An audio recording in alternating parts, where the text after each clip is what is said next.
नमस्कार, आदाब, welcome again. जी, 11:20 हो चुके हैं और तारीख आप जानते हैं, आज है 4 अगस्त 2022। क्लास पूरी तरीके से लाइव है। आप सभी लोगों का स्वागत, इस्तकबाल, अभिनंदन। जल्दी से मौजूद हो जाइए सारे के सारे लोग।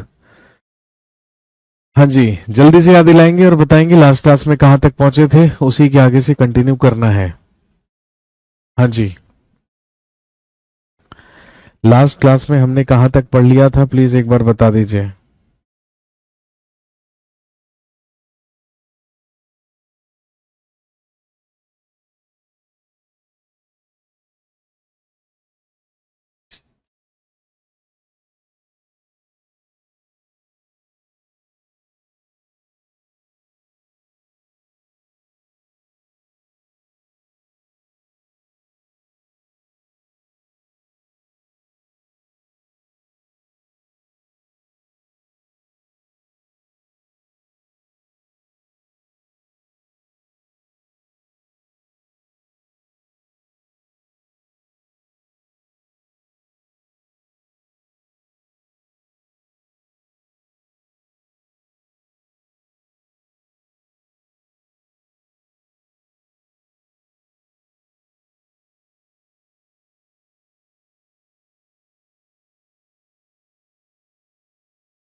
गुप्ता पीरियड स्टार्ट होना है।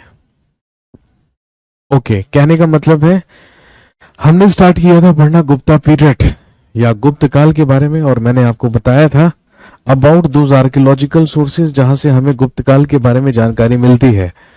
और मैंने आपसे कहा था जब अगली क्लास में मुलाकात होगी तो हम गुप्त वंश के शासकों के बारे में बात करेंगे, राइट। चलिए जी, हेडिंग डाल लीजिए, गुप्ता डायनेस्टी, गुप्त वंश। लगभग 319 ईस्वी से लेके 550 ईस्वी तक का जो पीरियड रहा, दैट इज गुप्ता पीरियड, वही रहा गुप्त काल या गुप्त वंश।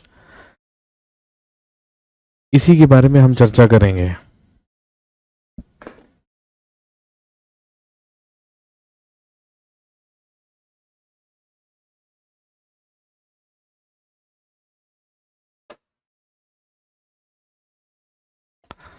तो सबसे पहले बात करते हैं गुप्त वंश के बारे में, गुप्ता डायनेस्टी के बारे में।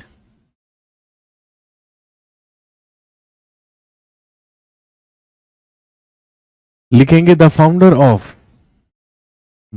ऑफ गुप्ता डायनेस्टी वॉज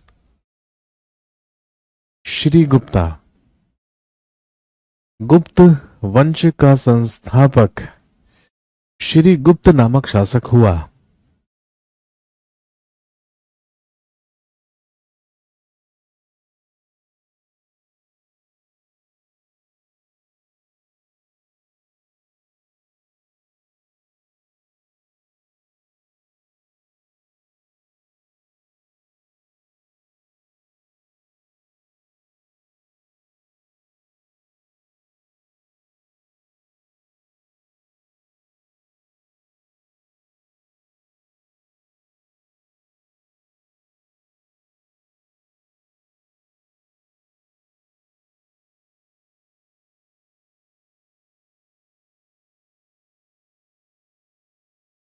गुप्त वंश का संस्थापक हुआ श्री गुप्त, जिसका शासनकाल लगभग 240 ईस्वी से लेके 280 ईस्वी तक रहा।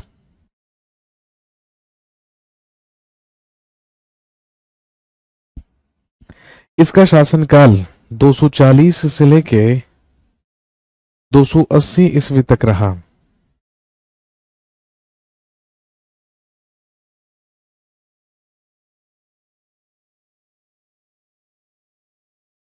लिखेंगे he used to be the minister, he used to be the minister in the court of Kushan dynasty. लिखेंगे ये कुषाण वंश के दरबार में मंत्री हुआ करता था। He used to be a minister in the court of Kushans. ये कुषाणों के दरबार में एक मंत्री हुआ करता था।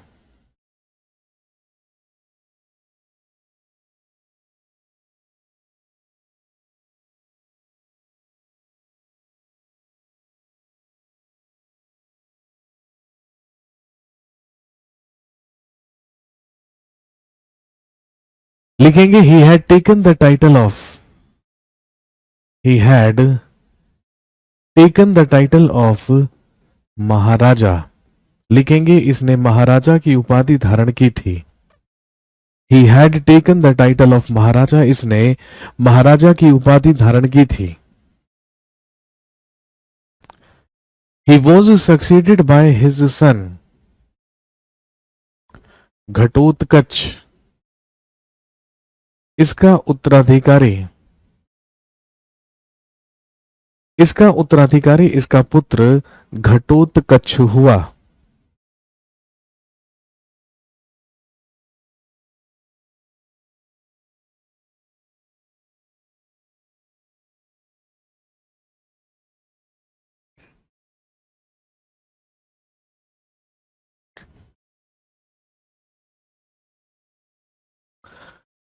इसका उत्तराधिकारी इसका पुत्र घटोत्कच हुआ, जिसका शासनकाल लगभग 280 ईस्वी से 319 ईस्वी तक रहा। लिखेंगे he also took the title of Maharaja, इसने भी महाराजा की उपाधि धारण की। बट लिखेंगे the actual founder of Gupta dynasty, लेकिन गुप्त वंश का वास्तविक संस्थापक माना जाता है चंद्रगुप्त फर्स्ट या चंद्रगुप्त प्रथम को। 319 ईस्वी से लेके 335 ईस्वी तक गुप्त वंश का वास्तविक संस्थापक हुआ चंद्रगुप्त प्रथम, चंद्रगुप्त फर्स्ट।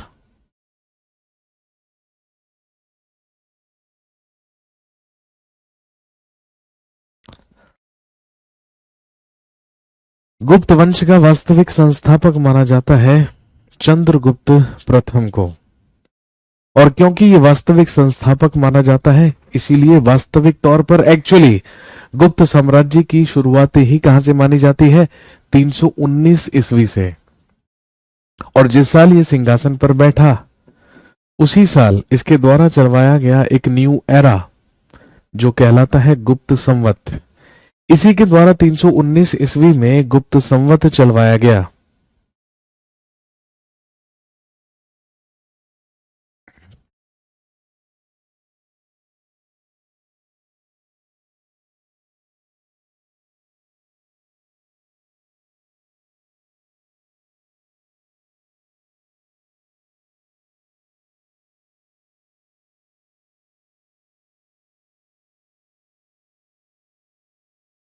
इसके पूर्वजों के द्वारा तो महाराजा की उपाधि ली गई थी, लेकिन लिखेंगे he took the title of, he took the title of Maharajadhiraj. इसके द्वारा महाराजाधिराज की उपाधि धारण की गई। He took the title of Maharajadhiraj, इसके द्वारा महाराजाधिराज की उपाधि धारण की गई।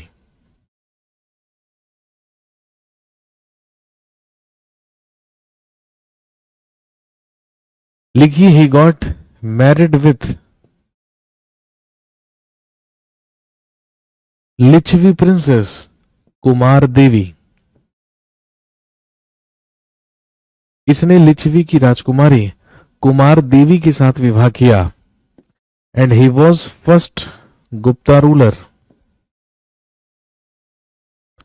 Who issued gold coins. लिखेंगे यह प्रथम गुप्त शासक था जिसने स्वर्ण सिक्के चलवाए। He was first Gupta ruler who issued gold coins. ये प्रथम गुप्त शासक था जिसके द्वारा स्वर्ण सिक्के जारी करवाए गए या जिसके द्वारा स्वर्ण सिक्के चलवाए गए।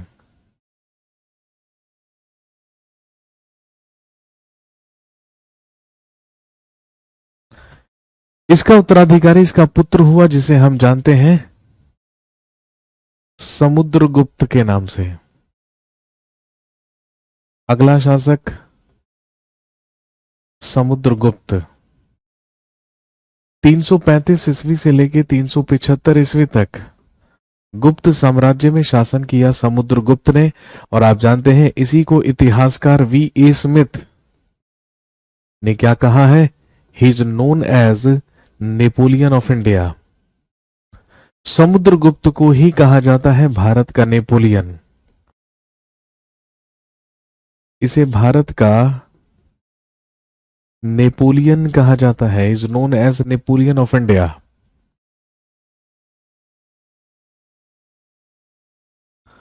और क्यों कहा जाता है?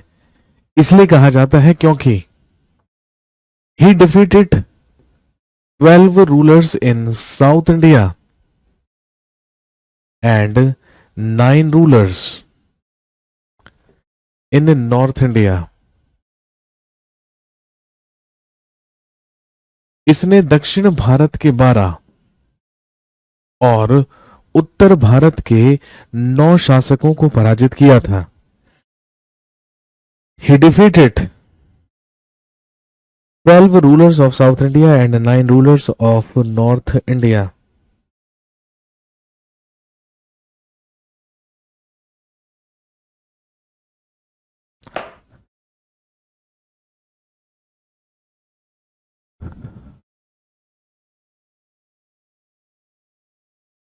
He organized an अश्वमेधा यजना।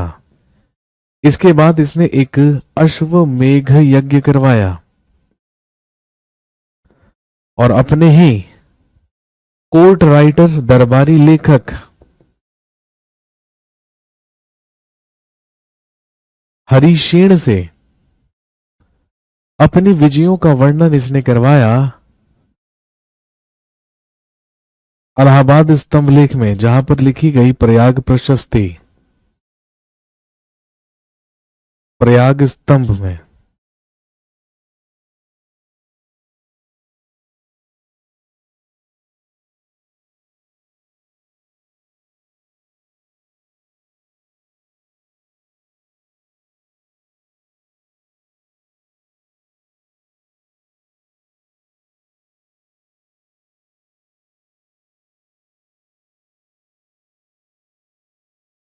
लिखिए, Samudragupta was a poet. Samudragupta एक कवि था and he took the title of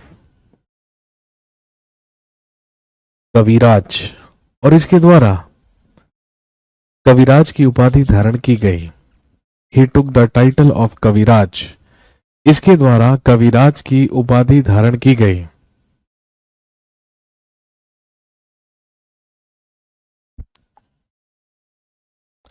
He also gave conservation to Buddhism. इसने बौद्ध धर्म को भी संरक्षण प्रदान किया, क्योंकि इसी के दरबार में एक बौद्ध भिक्षुक रहा करता था जिसका नाम था वसुबंधु। इसी के दरबार में वसुबंधु नाम का एक बुद्धिस्ट मोंक, एक बौद्ध भिक्षुक रहा करता था। इसके अलावा ध्यान रखेंगे, Samudragupta was also a Veena player. Samudragupta एक वीणा वादक भी था। समुद्रगुप्त एक वीणा वादक भी था because he issued Veena playing type coins.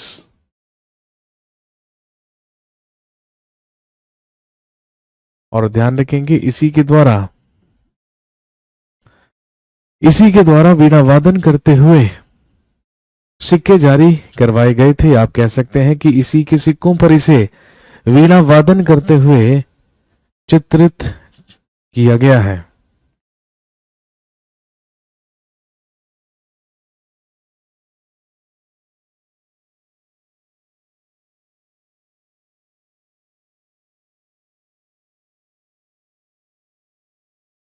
Samudragupta के बाद अगला शासक इसका बड़ा पुत्र बना जिसका नाम था रामगुप्त। केवल 5 वर्ष के लिए 375 से लेके 380। और ध्यान रखेंगे, रामगुप्त के बारे में जानकारी के केवल 2 सोर्सेज हैं जहां से इसके बारे में जानकारी मिलती है। एक तो एरण अभिलेख से, भानुगुप्त का एरण अभिलेख से हमें जानकारी मिलती है रामगुप्त के बारे में, क्योंकि एरण अभिलेख में ही सती प्रथा का प्रथम उल्लेख मिला है।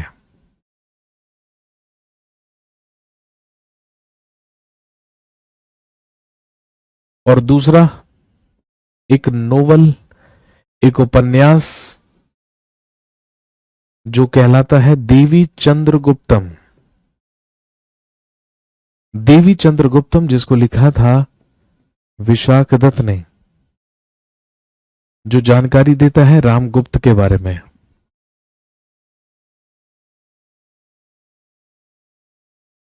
देवी चंद्रगुप्तम नामक उपन्यास से ही हमें जानकारी मिलती है कि रामगुप्त के ही छोटे भाई चंद्रगुप्त ने इसकी हत्या करके इसकी पत्नी ध्रुव देवी से विवाह किया था, और गुप्त वंश का अगला शासक ही कौन बना?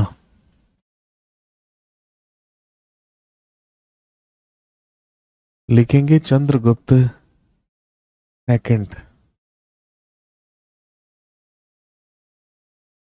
चंद्रगुप्त द्वितीय, चंद्रगुप्त सेकंड या चंद्रगुप्त द्वितीय 380 ईस्वी से लेके 413 ईस्वी तक गुप्त वंश का अगला शासक बना चंद्रगुप्त सेकंड। लिखिए, he was the greatest ruler of this dynasty. ये इस वंश का सबसे महान शासक था।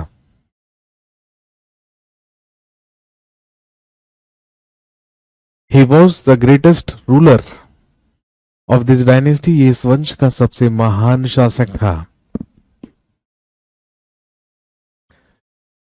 He was first ruler in Indian history who took the title of Vikramaditya.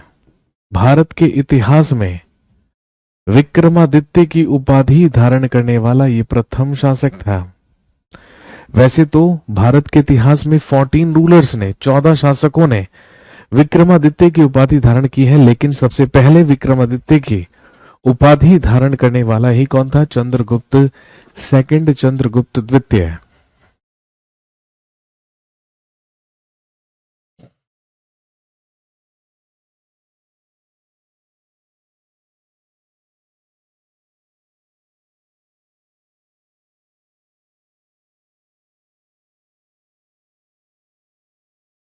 लिखेंगे, ही was first ruler who had 9 James in his court. लिखेंगे, अपने दरबार में नवरत्न रखने वाला भी ये प्रथम शासक था। इसी के दरबार में 9 लोग हुआ करते थे जो कहलाते थे इसके नवरत्न, बिल्कुल वैसे ही जैसे अकबर के नवरत्न होते हैं। इन 399 ईस्वी में अ फेमस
हाँ जी, वेलकम बैक।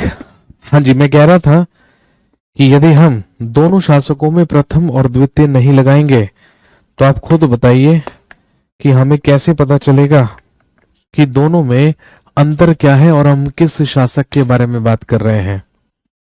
किसी भी वंश में जब एक ही नाम के एक से ज्यादा शासक हो जाते हैं तो हम फॉर बेटर अंडरस्टैंडिंग उनके नाम के साथ प्रथम और द्वितीय या तृतीय चतुर्थ ये लगाने लगते हैं। जैसे जब अंग्रेज भारत में आए थे तब भी भारत की महारानी एलिजाबेथ थी, आज भी एलिजाबेथ है, लेकिन फर्क क्या है, वो एलिजाबेथ फर्स्ट कहलाती थी, ये कहलाती है एलिजाबेथ सेकंड।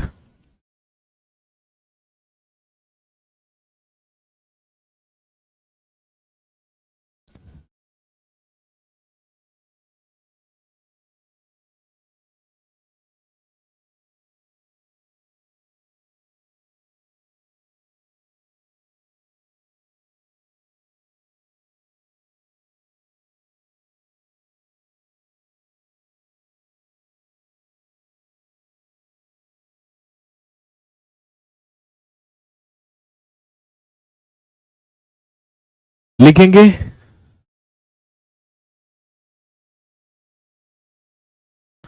अगले पॉइंट में लिखेंगे he destroyed Saka dynasty from India, इसी ने भारत से शक वंश का अंत किया था। He destroyed Saka dynasty from India, इसी ने भारत से शक वंश का अंत किया था। And after that he took the title of Vikramaditya, और उसी के बाद इसने विक्रमादित्य की उपाधि धारण की थी। चंद्रगुप्त के बाद अगला शासक बना, लिखेंगे Kumaragupta.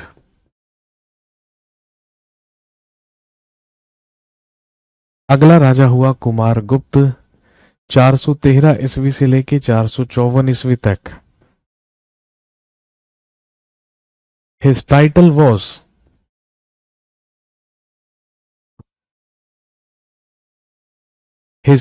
Was Mahendraditya. His title was Mahendraditya.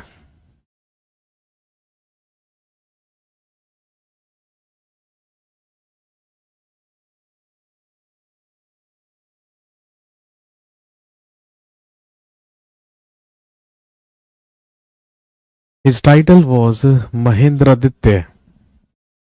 इसके द्वारा महेंद्रादित्य की उपाधि धारण की गई। इन 413 लिखेंगे ही फाउंडेड नालंदा यूनिवर्सिटी। 413 ईस्वी में इसी के द्वारा नालंदा विश्वविद्यालय की स्थापना की गई। इन 413 ही फाउंडेड नालंदा यूनिवर्सिटी। 413 ईस्वी में इसके द्वारा नालंदा विश्वविद्यालय की स्थापना की गई।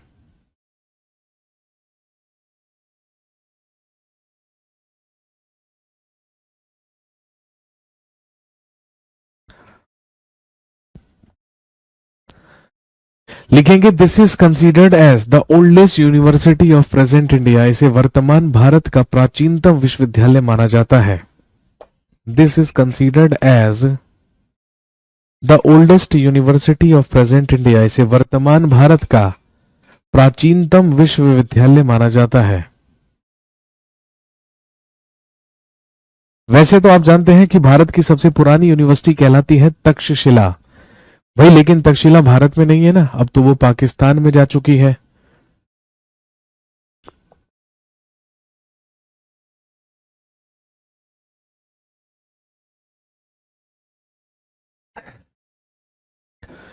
तो यदि हम प्रेजेंट इंडिया की बात करें, यदि हम वर्तमान भारत की बात करें, तो उसमें सबसे प्राचीन, सबसे पुरानी यूनिवर्सिटी कहलाती है नालंदा यूनिवर्सिटी, नालंदा विश्वविद्यालय। ये वही नालंदा यूनिवर्सिटी है प्लेस्ड वेयर, बेटे नालंदा इज इन बिहार, बिहार में है नालंदा यूनिवर्सिटी। इस यूनिवर्सिटी को कभी मोहम्मद गौरी के गुलाम मोहम्मद बिन बख्तियार खिलजी के द्वारा नष्ट करवा दिया गया था, लेकिन अब इसे 2014 में रीओपन किया गया था, दोबारा खोला गया था। तो नालंदा यूनिवर्सिटी ही प्रेजेंट इंडिया की सबसे पुरानी यूनिवर्सिटी कहलाती है। कुमारगुप्त से एक सवाल और बनता है, आपसे पूछेंगे कि बताइए गुप्ता पीरियड में या गुप्त काल में सबसे ज्यादा इंस्क्रिप्शंस या सबसे ज्यादा अभिलेख हमें किस शासक के प्राप्त हुए हैं? तो ध्यान रखेंगे ही वॉज कुमार गुप्त। लिखेंगे इन गुप्ता पीरियड या गुप्त काल में, इन गुप्ता पीरियड या गुप्त काल में he had maximum number of inscriptions. गुप्त काल में लिखेंगे सर्वाधिक अभिलेख इसी शासक के प्राप्त हुए हैं।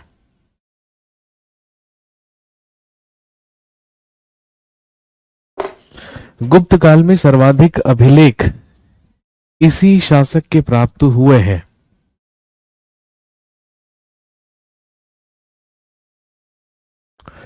इसके बाद लिखेंगे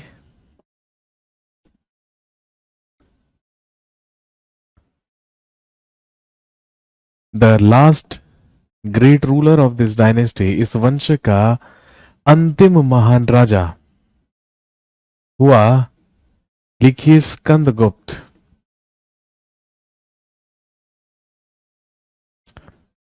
the last great ruler of this dynasty was Skandagupta.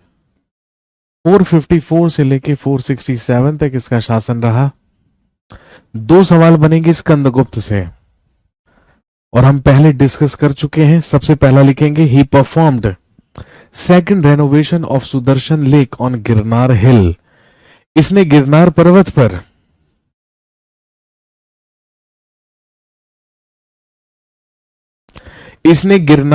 पर सुदर्शन झील की दूसरी बार मरम्मत करवाई।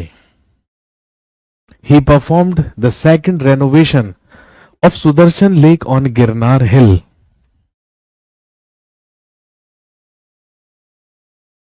इसने गिरनार पर्वत पर सुदर्शन झील की दूसरी बार मरम्मत करवाई।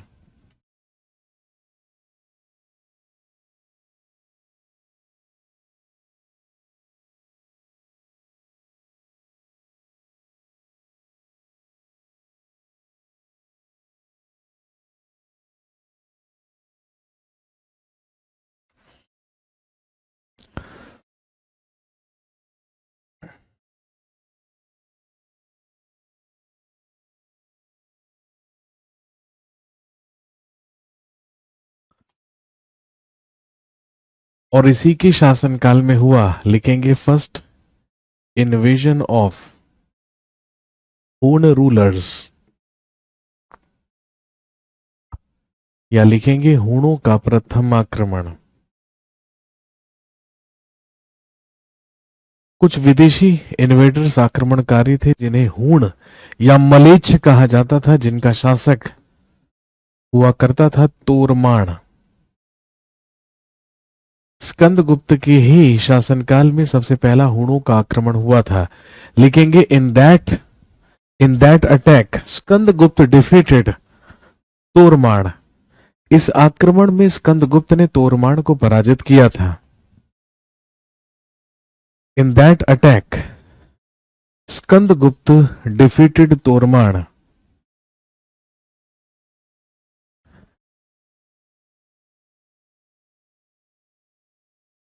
इस आक्रमण में स्कंदगुप्त ने तोरमाण को पराजित किया था।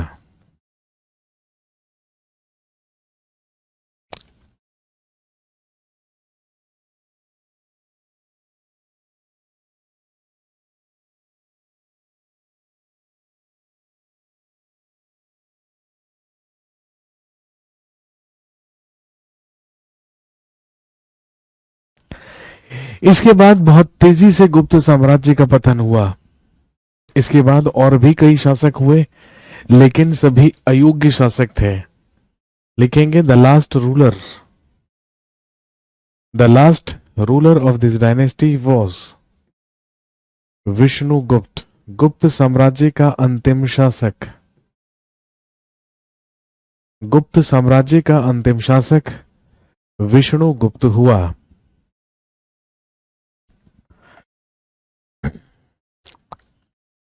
The last ruler of this dynasty was Vishnugupta. इस वंश का अंतिम शासक विष्णुगुप्त हुआ। और गुप्त साम्राज्य के खत्म होने के बाद का ही पीरियड क्या कहलाता है? पोस्ट गुप्ता पीरियड, या जिसे आप हिंदी में लिख सकते हैं गुप्तोत्तर काल। पोस्ट गुप्ता पीरियड या गुप्तोत्तर काल। और गुप्तोत्तर काल में हम बात करते हैं, लिखेंगे पुष्यभूति डायनेस्टी।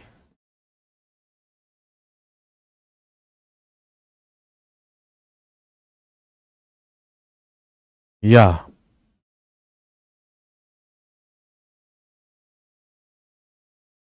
पुष्यभूति वंश।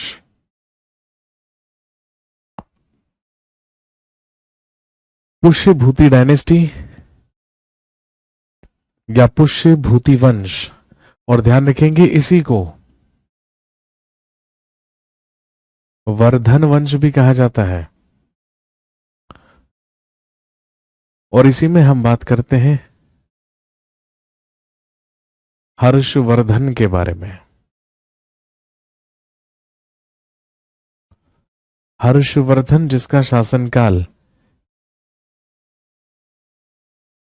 606 से लेके 647 तक रहा। 606 ईस्वी से लेके 647 ईस्वी तक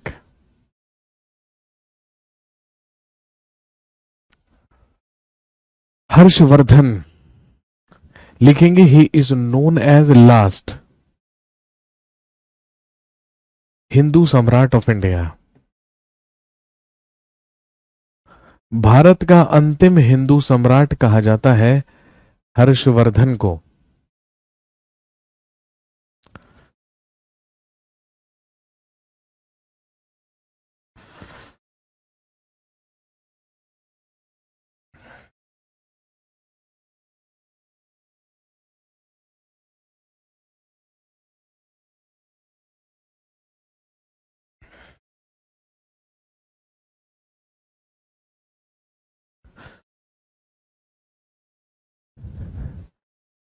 हर्षवर्धन का जन्म लगभग 590 ईस्वी में हुआ था। His father was Prabhakar Vardhan. इसके पिता का नाम प्रभाकर वर्धन था and his mother was Yashomati. और इसकी माता का नाम यशोमती था। His Elder brother was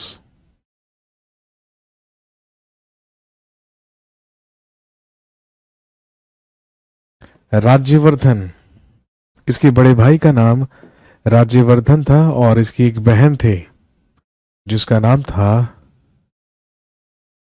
Rajyashri. इसकी एक बहन थी जिसका नाम था राज्यश्री।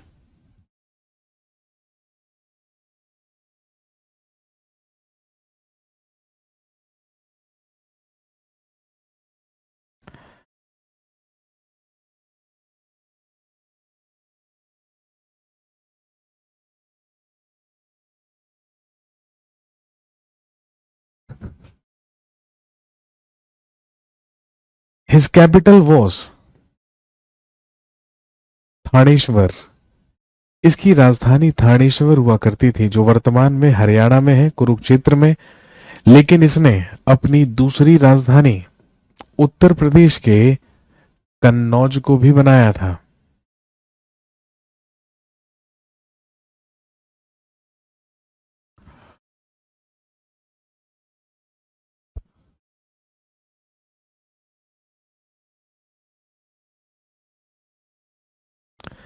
लिखेंगे इन 606 he became the ruler at the age of 16 years। 606 ईस्वी में लिखेंगे मात्र 16 वर्ष की आयु में। 606 ईस्वी में मात्र 16 वर्ष की आयु में ये शासक बना।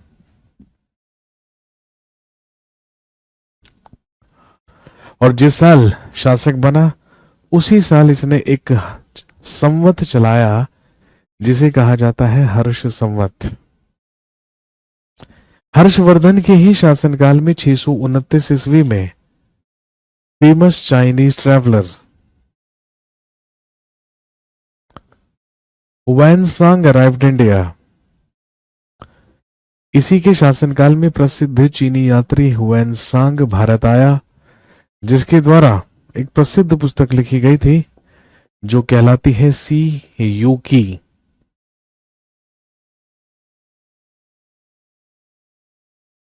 लिखेंगे Harshavardhana took the title of Shiladitya. इसके द्वारा शीलादित्य की उपाधि धारण की गई। He took the title of Shiladitya, इसके द्वारा शीलादित्य की उपाधि धारण की गई।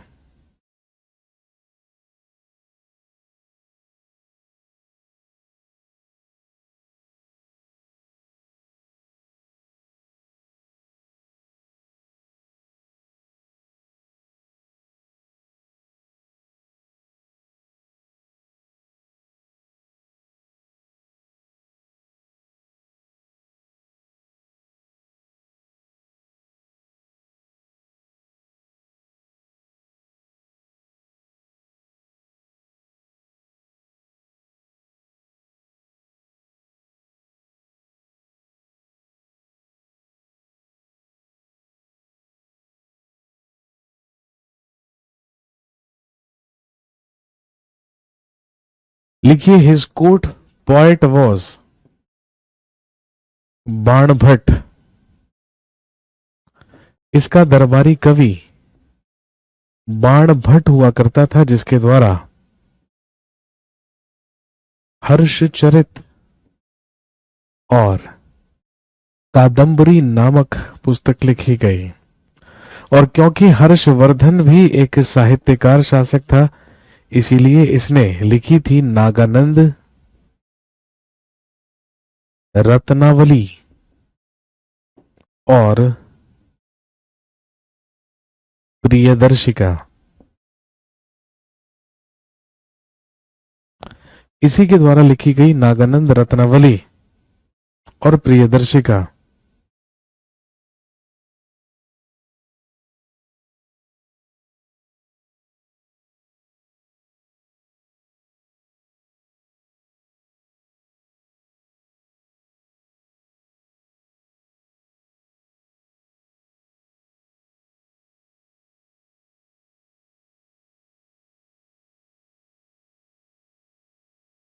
आपसे पूछेंगे बताइए हर्षवर्धन को पराजित करने वाला एकमात्र शासक कौन था। लिखेंगे the only ruler who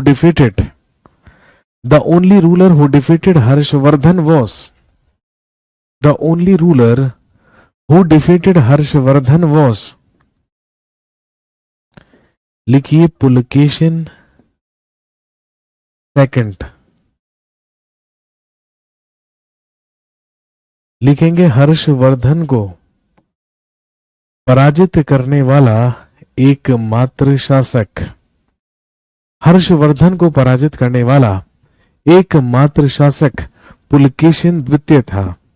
the only ruler who defeated Harshvardhan was Pulakeshin second.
Harshvardhan को पराजित करने वाला एकमात्र शासक था पुलकेशिन सेकंड या पुलकेशिन द्वितीय।